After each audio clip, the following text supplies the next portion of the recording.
BA तृतीय वर्ष की छात्राओं हेतु आज हम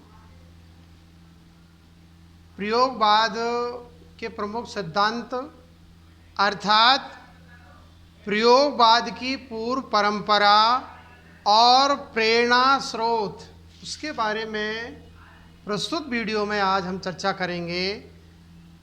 इससे पहले हमने प्रयोगवाद के कई बिंदुओं पर चर्चा की है, जिसमें प्रयोगवाद की प्रस्तावना,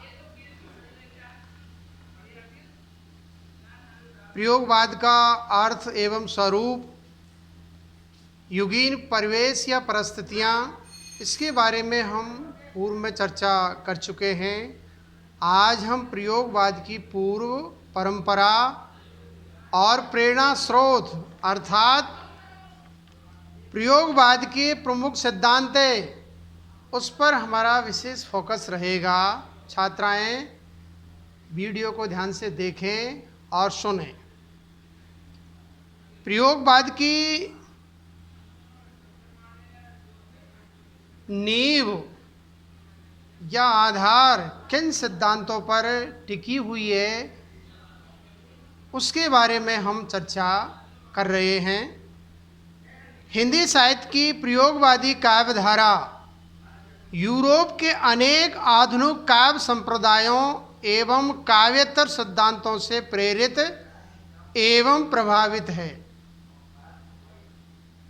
प्रयोगवादी जो काव्य धारा है, जो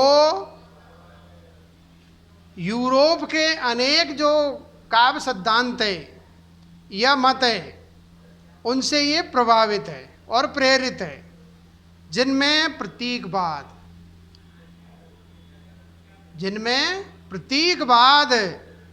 सिंबोलिज्म, बिंबवाद,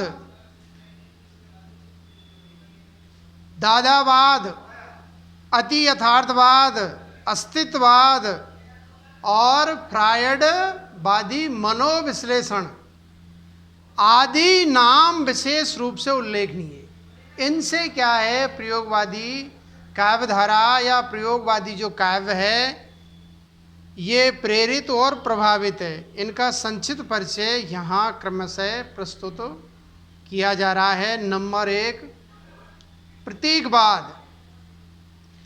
प्रतीकवाद की स्थापना फ्रांस के कुछ तरुण लेखकों एवं कवियों द्वारा 1885 ईस्वी में फिगारो नामक पत्रिका के माध्यम से हुई। 1885 ईस्वी में एक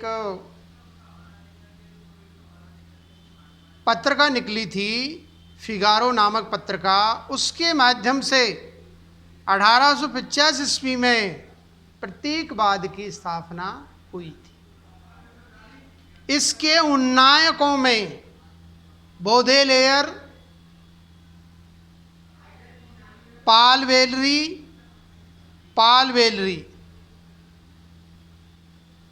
बर्लेन, मलारमे,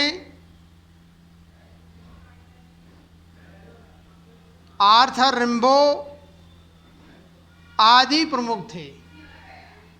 यहाँ यह उल्लेखनीय है कि प्रारंभ में प्रतीकवाद, सिंबोलिज्म किसी निश्चित अर्थ का सूचक नहीं था शुरू में, तथा इसके अलग अलग कवियों में अलग अलग प्रवृत्तियाँ लक्षित होती थी। इसीलिए इसके एक नेता वेलरी ने प्रतीकवादी आंदोलन को intention of several groups of poets कहा है।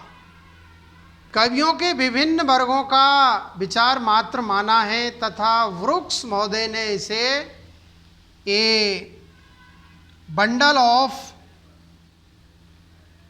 Tendencies, not all of them very easily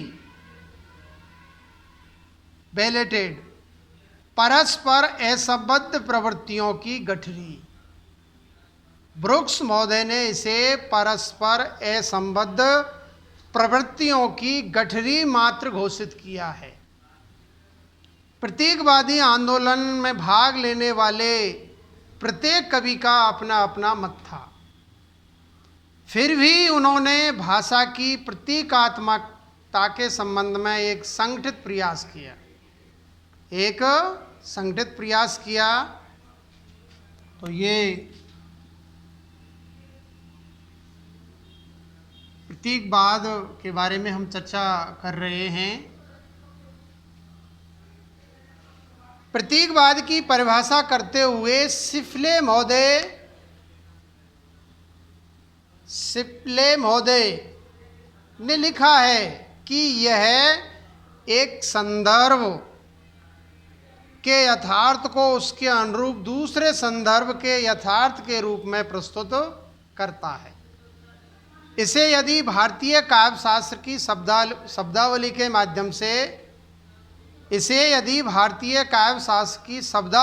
माध्यम से स्पष्ट किया जाए तो कहा जा सकता है कि यह प्रस्तुत के माध्यम से, यह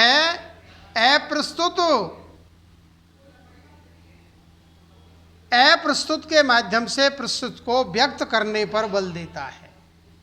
भारतीय काव्यशास्त्र के अनुसार या भारतीय काव्यशास्त्र की शब्दावली के अनुसार यदि हम प्रतीकवाद को समझें तो अप्रस्तुत के माध्यम से प्रस्तुत को व्यक्त करने पर बल देता है, या अभिधा के स्थान पर व्यंजना शक्ति की प्रतिष्ठा को अपना लक्ष्य मानता है।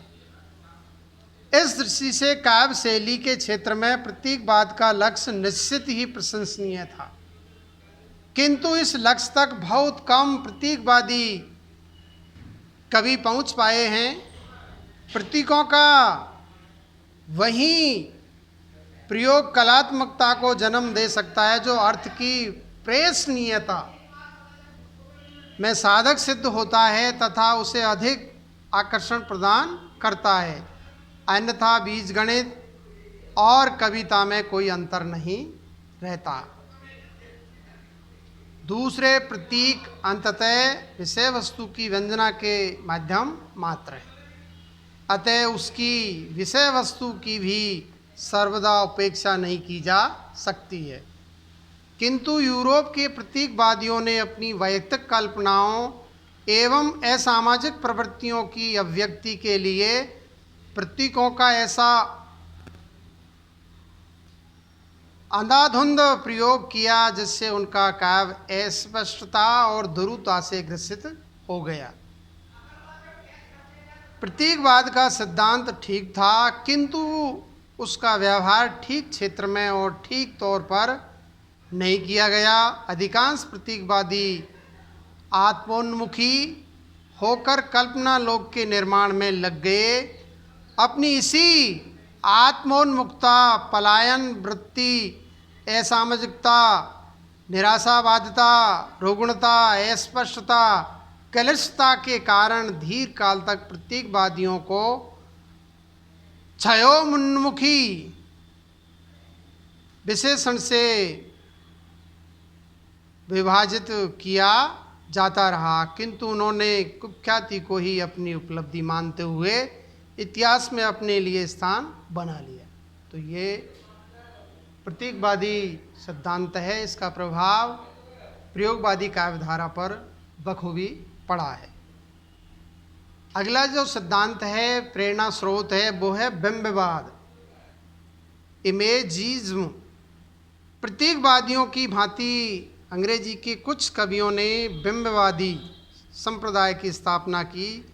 इसके उन नायकों में T Hulme, Ezra Pound, Richard Aldington, F S. Flint आदि के नाम प्रमुख हैं। सन 1908 ईस्वी में पोइट्स क्लब की स्थापना करते हुए बिंबवाद के सिद्धांतों की घोषणा की गई थी। बिंबवाद का उद्भव 1908 ईस्वी में पॉइट्स क्लब की स्थापना के साथ हुई थी। तदंतर 1914 से लेकर 1930 तक विभिन्न काव्य संग्रह प्रकाशित हुए।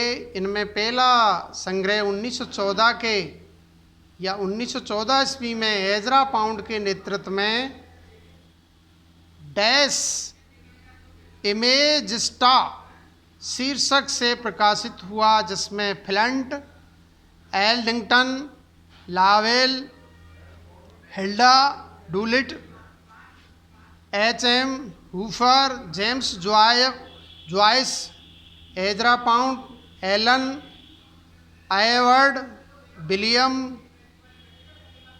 कालोर्स आदि की रचनाएं संग्रहित थी। सन 1915 ईस्वी में एक अन्य संग्रह सम इमेजिस्ट पॉइट्स, कुछ बिंबवादी कवि प्रकाशित हुआ, जिसमें बिंबवादियों ने अपने वक्तव्य भी प्रस्तुत किए। इसी प्रकार आगे भी इनके विभिन्न संकलन प्रकाशित हुए। यद्यपि अपनी गुटबंदी के बल पर यह संप्रदाय 20 वर्ष तक ही चलता रहा, किंतु जनमानस के हृदय में प्रतिष्ठा पाने में उसे सफलता नहीं मिली। इतना ही नहीं, उसका प्रबल विरोध भी हुआ, जिसके कुछ कारण थे। एक तो इन कवियों ने सर्वदा नूतनता की खोज में पड़कर अपनी युक्तियों में कृत्रिम ढंग से काव्यात्मकता उत्पन्न करने का प्रयास किया। दूसरे, उन्होंने स्पष्ट निरीक्षण, यथावत चित्रण और बिंबों के यथार्थ विधान पर इतना बल दिया कि उनकी कविताएं जीवन की निर्जीव अनुकृतियां बन गई। तीसरा, उनके बिंबों में संश्लिष्टता एवं सुसंबद्धता का अभाव था। चौथे, उनकी विषय वस्तु भी इतनी सामान्य और दैनिक जीवन के स्तर की है, जिसमें आकर्षण की उद्दीपकता बहुत कम हो पाती है। इसके अतिरिक्त भी बिंबवाद के विरोध के कई और कारण थे, जैसा कि डॉक्टर शिव कुमार मिश्र ने स्पष्ट किया है। अपनी व्यक्तिगत तुष्टि की धुन में बिंबवादी भूल से गए कि उनकी कविता के पाठक हैं और उनकी अपनी रुचियां हैं। यह एक सामाजिक दृष्टिकोण था और इसकी प्रतिक्रिया भी हुई। विरोध दूसरा कारण बिंबवादियों का प्रतीकवादियों की भांति समाज की बाह्य वास्तविकताओं से पूर्णतः कट जाना था। कविता की शैली शिल्पगत प्रयोग की धुन में बाह्य यथार्थ के प्रति इतनी निर्मम उदासीनता युग की जागरूक काव्य चेतना द्वारा सह्य न हो सकी। समाज तथा जीवन के प्रति बिंबवादियों के विचार भी बड़े ही निराशाजनक थे। हुम के विचारों में तो स्पष्ट प्रतिक्रियावाद की छाप थी। बिंबवादियों द्वारा विषय वस्तु की उपेक्षा ही विरोध का कारण बनी और इन सब ने मिलकर इस आंदोलन को अधिक काल तक जीवित न रहने दिया। आज इतना ही और कल चर्चा करेंगे अगले बिंदुओं पर। धन्यवाद।